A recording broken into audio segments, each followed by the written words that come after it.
প্ৰথম দ্বিতীয় স্থানৰ গতানুগতিকতাৰ মাজত এটা ব্যতিক্ৰমী খবৰ, এটা আশাৰ খবৰ। সেই খবৰ সুমন আহমেদ নামৰ এইগৰাকী কীৰ্তিমান ছাত্ৰীৰ। সত্ৰীয়া নৃত্য বিষয়ত অসমৰ ভিতৰতে সৰ্বাধিক নম্বৰ পাবলৈ সক্ষম হৈছে সুমন আহমেদে।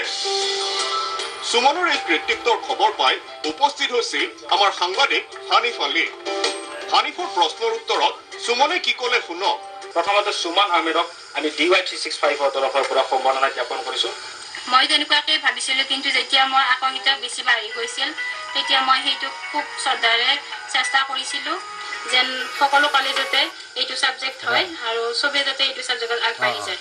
হয়, লেটাৰ মাৰ্কছ পাব বুলি নিশ্চিত আছিল সুমন, কিন্তু অসমৰ ভিতৰতে সৰ্বাধিক নম্বৰ পাব বুলি ভবা নাছিল সুমনে। ভবা নাছিলোঁ, লেটাৰ পাম বুলি ভাবিছিলোঁ, কিন্তু আশা কৰা নাছিলোঁ যে অসমৰ ভিতৰত হাইষ্ট মাৰ্ক পাম বুলি। সুমনৰ কৃতিত্বত গৌৰৱান্বিত তেওঁৰ পিতৃ মাতৃও। সঁচাকৈ গৌৰৱান্বিত। ভাল লাগিছে আজি যে ছোৱালীজনীয়ে অসমৰ ভিতৰত প্ৰথম স্থান পাব ময়ো ভবা নাছিলোঁ। সমানে আনন্দিত ওচৰ চুবুৰীয়া সকলো। ভাল লাগিছে আৰু এইটোৰ কাৰণে যাতে আৰু আগবাঢ়ি যাব পাৰে। ৰঙিয়াৰ বিদ্যা মন্দিৰ একাডেমীৰ পৰা উচ্চতৰ মাধ্যমিকৰ চূড়ান্ত পৰীক্ষাত অৱতীৰ্ণ হৈছিল সুমন।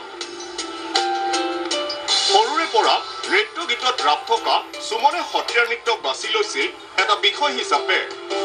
মই সৰুৰ পৰাই ডেন্সিং মোৰ চখ আছিল আৰু শ্ৰীমন্ত শংকৰদেৱে এৰি থৈ যোৱা সংস্কৃতিৰ ওপৰত মোৰ ভাল লাগে। মই সেইকাৰণে এইটো ছাবজেক্ট চুইচ কৰি লৈছিলোঁ। ৰাজ্যৰ ভিতৰতে সত্ৰীয়া নৃত্যত সৰ্বাধিক নম্বৰ পাই উজ্বলি উঠিল সুমন। ৰঙিয়াৰ পৰা হানিফ আলী, DY365।